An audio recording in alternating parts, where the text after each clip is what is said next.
Няма нарушение, чисти действия на Армандо Ваюши, който получи необходимите аплодисменти, след като пробяга сериозно разстояние, за да покрие Йордан Христов. Йордан Христов сега оголил зоната си. Подаване през центъра към Уилмър Джордан. Излиза Адам Стаховяк. Литекс може да поведе. Да, това е 1-0 за Ловчани. Минутата е 39-та и отново Адам Стаховяк излезе без това да е необходимо. Възползва се Уилмър Джордан. И Литекс повежда с 1-0. Радостен е този фен. Велислав Вуцов не може да повярва, че неговият отбор вече губи в резултата. Поглежда към небето Уилмър Джордан. 6-ти гол за него през сезона. Важно попадение. Литекс Ботев 1-0.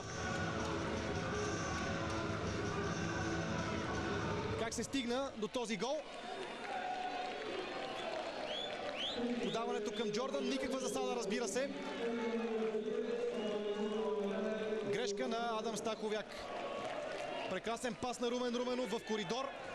Шпагата на Росен Колев не спря Уилмър Джордан, а неразчетеното излизане на Адам Стаховяк позволи на централния нападател на празна врата да изпрати топката в мрежата, за да даде аванс на своя отбор.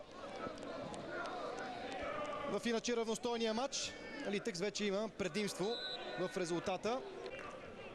Ботев в една от последните си атаки за първото полувреме.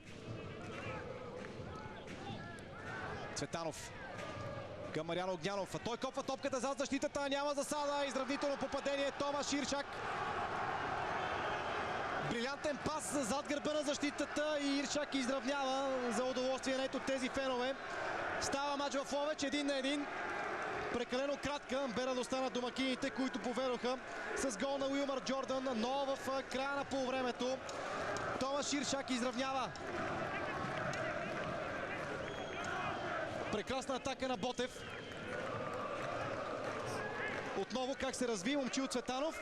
Върна към Мариан Огнянов. Никаква засада, изскочи от дълбочина Томаш Ирчак и елегантно с глава прехвърли Винисиус Баривиера. Подаването на Мариан Огнянов беше от висша класа. Удара с глава на Томаш Ирчак направи безпомощен Винисиус Баривиера, който вдигна ръка за засада. Естествено такава нямаше. Литекс Ботев 1-1. От трудна позиция Томаш Ирчак успя с глава да изпрати топката в мрежата, за да изравни резултата. Същото правят на другия фланг Страхил Попов и Данило Асприля. Въобще опитват се да бъдат компактни домакините. Мариан Огнянов може да стреля. Имаше рикошет. Атаката на Ботев обаче не е приключила. Изстрел 2-1. В 63-та минута резултата е 2-1. Вдига победоносно ръце Александър Колев.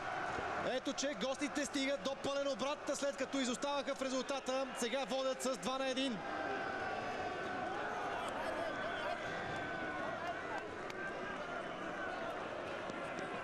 Прекрасен гол. Заслужени поздравления за Александър Колев. Не изрази емоция Велислав Вуцов. Няма как да е недоволен от развитието на матча.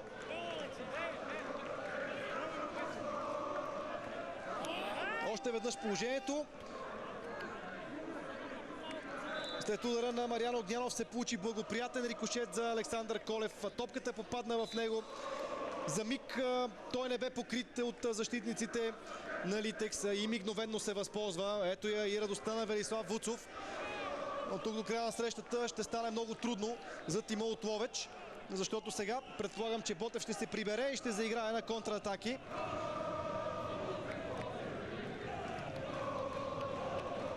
В 63-та минута Александър Колев прави резултата 2-1.